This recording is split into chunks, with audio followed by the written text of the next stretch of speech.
Everyone, welcome back to my channel. Previous video में हमने Fayol के कुछ 4 प्रिंसिपल पढ़े थे, तो आज की वीडियो में भी हम कुछ 4 प्रिंसिपल से शुरुआत करेंगे।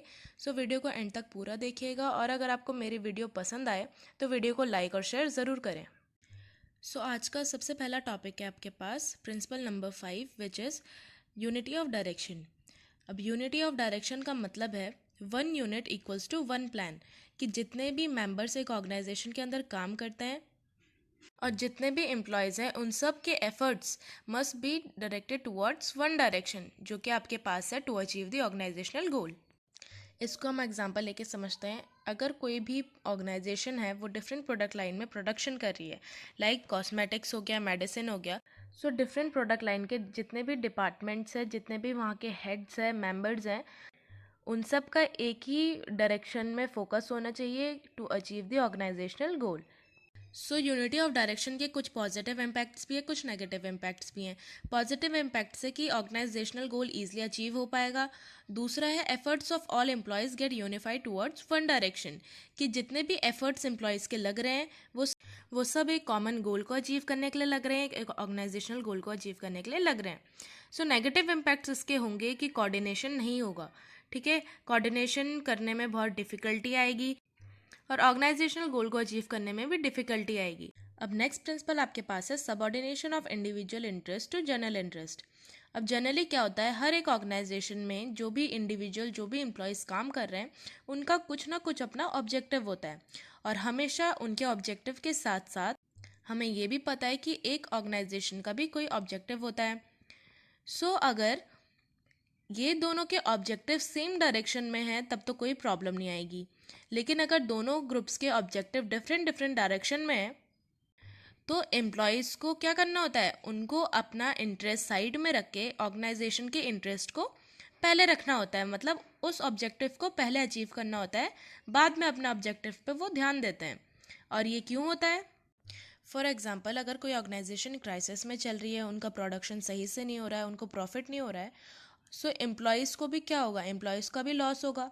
अगर ऑर्गेनाइजेशन ही प्रॉफिट अर्न नहीं करेगी तो एम्प्लॉयज़ को किस तरीके का फ़ायदा होगा? सो सबसे पहले एम्प्लॉयज़ को अपना इंडिविजुअल इंटरेस्ट, मतलब जो उनका पर्सनल ऑब्जेक्टिव है, उसको साइड में रख के सबसे पहले उनको ऑर्गेनाइजेशन के गोल को अचीव करने में ध्यान देना पड़ेगा, तभी जाके क्या होगा, उनका भी फ़ायदा होगा। इसके भी कुछ पॉजिटिव नेगेटिव इम्पैक्ट्स हैं। पॉजिटिव इम्पैक्ट है कि गोल अचीव होगा, ठीक है, और नेगेटिव इम्पैक्ट इसके होंगे कि एम्प्लॉयज़ को भी लॉन्ग रन में सफ़र करना पड़ेगा और गोल भी ठीक से अचीव नहीं हो पाएगा। अब नेक्स्ट प्रिंसिपल आपके पास है रेम्यूनरेशन ऑफ पर्सन्स। अब इस प्रिंसिपल के अकॉर्डिंग फ्योल कहते हैं कि हर एम्प्लॉय को एडिक्वेट सैलरी प्रोवाइड करवाना, ताकि वो ज़्यादा से ज़्यादा मोटिवेटेड रहें और अपने पूरे एफर्ट्स लगाए अपने काम में, ताकि एक ऑर्गेनाइजेशन गोल अचीव हो पाए। सो इसके भी कुछ पॉजिटिव कुछ नेगेटिव इम्पैक्ट्स हैं। पॉजिटिव इम्पैक्ट्स ये हैं कि एम्प्लॉयज़ मोटिवेट रहेंगे, ठीक है, अपने पूरे एफर्ट्स के साथ वो काम कर पाएंगे। और नेगेटिव इम्पैक्ट्स इसके हैं कि एम्प्लॉयज़ टर्नओवर इंक्रीज होगा, मतलब ज़्यादा से ज़्यादा एम्प्लॉयज़ क्या करेंगे, हमारी ऑर्गेनाइजेशन छोड़कर किसी दूसरे ऑर्गेनाइजेशन में चले जाएंगे और डिससेटिस्फैक्शन होगा, डीमोटिवेट होंगे एम्प्लॉयज़ कि हमें उतनी सैलरी नहीं मिल पा रही है। और जो एम्प्लॉयज़ की सैलरी होती है वो डिटरमाइन करी जाती है कि कॉम्पिटिटर्स कितनी सैलरी दे रहे हैं हर ऑर्गेनाइजेशन में और कंपनी की पेइंग कैपेसिटी क्या है।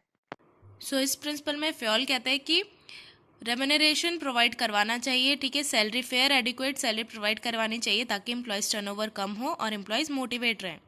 सो नेक्स्ट आपके पास है सेंट्रलाइजेशन एंड डिसेंट्रलाइजेशन।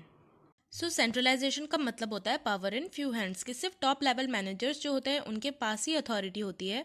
और डिसेंट्रलाइजेशन का मतलब होता है कि distribution of power at every level of management, कि हर एक लेवल ऑफ मैनेजमेंट में पावर क्या होती है, डिस्ट्रीब्यूट कर दी जाती है। और कहाँ सेंट्रलाइजेशन होना चाहिए, कहाँ डिसेंट्रलाइजेशन होना चाहिए, ये सब डिसाइड किया जाता है एक ऑर्गेनाइजेशन की साइज को देख के, कि अगर स्मॉल ऑर्गेनाइजेशन है तो वहाँ सेंट्रलाइज मेथड अप्लाई होना चाहिए और जहाँ ऑर्गेनाइजेशन लार्ज है वहाँ डिसेंट्रलाइजेशन मेथड अप्लाई होना चाहिए। भी कुछ पॉजिटिव इम्पैक्ट्स होते हैं, कुछ नेगेटिव इम्पैक्ट्स होते हैं। पॉजिटिव इम्पैक्ट इसका ये है कि fast decision and strict control, कि डिसीजन भी जल्दी जल्दी लिया जाएगा ऑपरेशनल लेवल में क्योंकि डिसेंट्रलाइजेशन है, ठीक है, authority her level of management में दी गई है और स्ट्रिक्ट कंट्रोल भी बना रहेगा।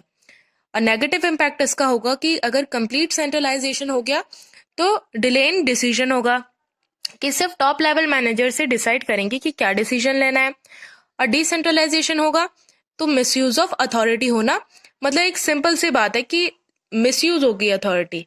सो इसीलिए कंप्लीट सेंट्रलाइजेशन भी होना सही नहीं है, कंप्लीट डिसेंट्रलाइजेशन होना भी सही नहीं है, इसलिए इन दोनों का कॉम्बिनेशन होना बहुत ज़्यादा ज़रूरी है।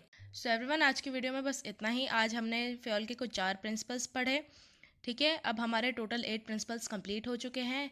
कुछ बाकी के जो रिमेनिंग प्रिंसिपल्स हैं वो हम अपनी नेक्स्ट वीडियो में कवर करेंगे। अगर आपको मेरी वीडियो पसंद आई तो वीडियो को लाइक और शेयर ज़रूर करिएगा, और अगर आपने मेरे चैनल को अभी तक सब्सक्राइब नहीं किया है तो चैनल को भी सब्सक्राइब कर दें।